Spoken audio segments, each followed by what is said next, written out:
কুড়িগ্রামে Fazlu seed কোম্পানির commando 30B55 colonel 55 hybrid ভুট্টা জাতের মাঠ দিবস ও আলোচনা সভা হয়েছে।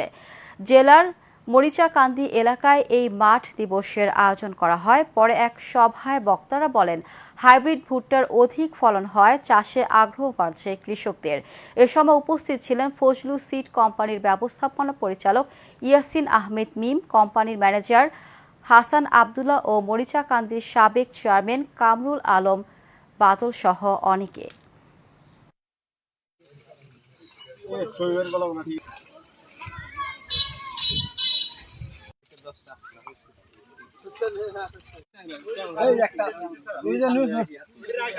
যত ভালো কৃষকই হন বা যত ব্যবস্থাপনাই করেন, আপনার বীজের জাত যদি ভালো না হয় তাহলে এটা কাজ হবে না। ওই আগেকার দিনে মুরব্বীরা বলতো যে জাতের মেয়ে কালো ভালো, জাতের একটা বিষয় থাকে।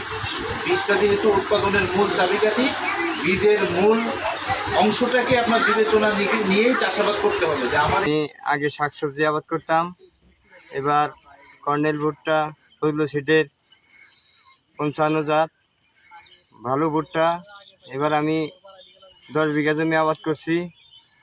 এবার ফলন খুব সুন্দর হয়েছে। আমি আগামী বছর আরও 15 বিঘা জমি আবাদ করব। ভুট্টা আমরা এবার আবাদ করেছি বিঘা প্রতি 120 মণ, 62% আমাদের এখানে 1 বিঘা। ভুট্টাটা দেখতেও সুন্দর, কালারও সুন্দর। কোন কোম্পানির? ফজলু সিড কোম্পানির ভুট্টা। আমরা এবার এই ভুট্টা প্রথমবার চাষ করেছি। সবাই এই ভুট্টা দেখে সবাই আগ্রহী, কৃষক দেখতেছে আর বলতেছে আমরা আগামীতে এই ভুট্টাই সংগ্রহ করে গাড়বো। এই ভুট্টার প্রতি সবাই আগ্রহ আছে। ভুট্টাটা আগে ভুট্টা আবাদ করতাম না, এখন এবার ভুট্টা আবাদ করছি কর্নেল 55। বাম্পার ফলন পেয়েছি। এবার আমি আশা করতেছি আগামী থেকে আরো বেশি কর্নেল 55 আবাদ করবেন। ফজলু সিড কোম্পানির কর্নেল জাতের ভুট্টা 55, আমরা এবার বিঘা প্রতি 120 মণ ফলন পেয়েছি। বাম্পার ফলন হয়েছে আমাদের এবার। 2-4টা বীজ থাকে যে আমরা আরো 2 বছর আমার হাতে